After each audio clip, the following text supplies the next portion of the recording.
Marvin Gaye and Tammi Terrell returned sort of with their third album, although this one comes with some controversy.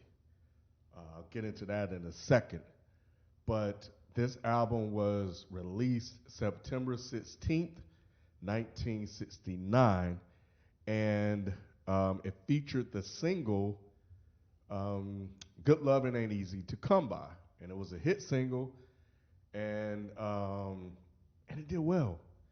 Uh, Prior to this point, I told you we would do three albums. They would do three albums, not me. I wasn't there singing with them.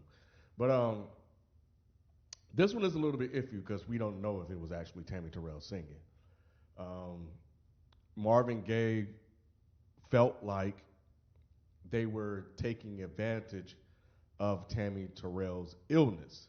And if you did not watch the previous review of You're All I Need by Marvin Gaye and Tammi Terrell, Tammi Terrell collapsed on stage and she was diagnosed with a brain tumor, and she had been in and out in surgery, and I think she died on her eighth operation. They had seven up to that point, and of course none of them worked, and here we are.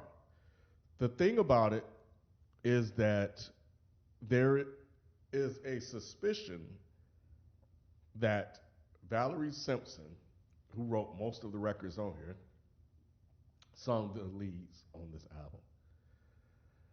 album. What do I think?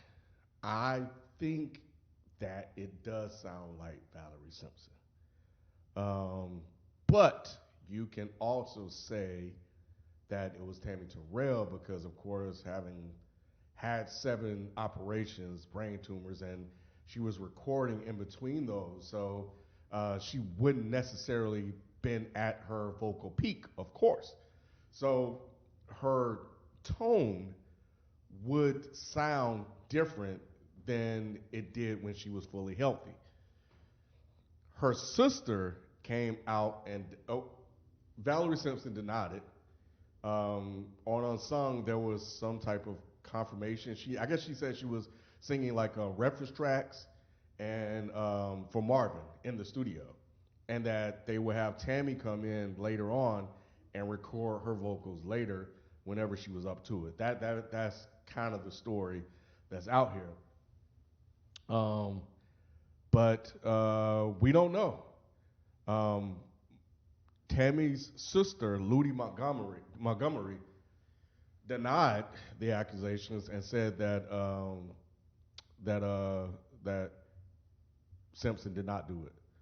So she did not sub the vocals for Terrell. Look, I listened to some of I listened to the first album by Valerie Simpson and Ashford. They were boyfriends. They weren't married at the time. I ain't gonna lie, y'all. It did sound like her. Like oh man, it's hard to say, but I think it's her. I do think it's her, and I think only a few people know about it.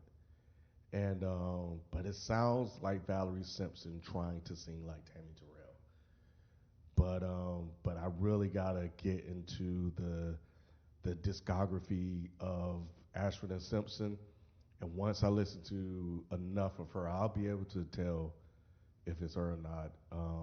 But yeah, I don't know. Anyway, I think the album is okay. I think there were some recognizable songs out here. California Soul, people know that one. I'm Your Puppet is one that people know as well. And they redid Baby I Need Your Lovin'. That's always a thing back in the day, remake other people's songs. But for the most part, I think without having Tammi fully healthy and Marvin feeling the way he felt about the recording of this album, it didn't quite give you the oomph that he was kind of on at this time. Still had some hit singles off of it. Don't get me wrong. Motown still had a strong writing team. Marvin is still great at what he does. You just couldn't get everything you needed out of Tammi. But Yeah, I think the song for me is "Love Woke Me Up This Morning." Beautiful, beautiful song. I think both of them were really good on that one. Marvin, of course, stole the show.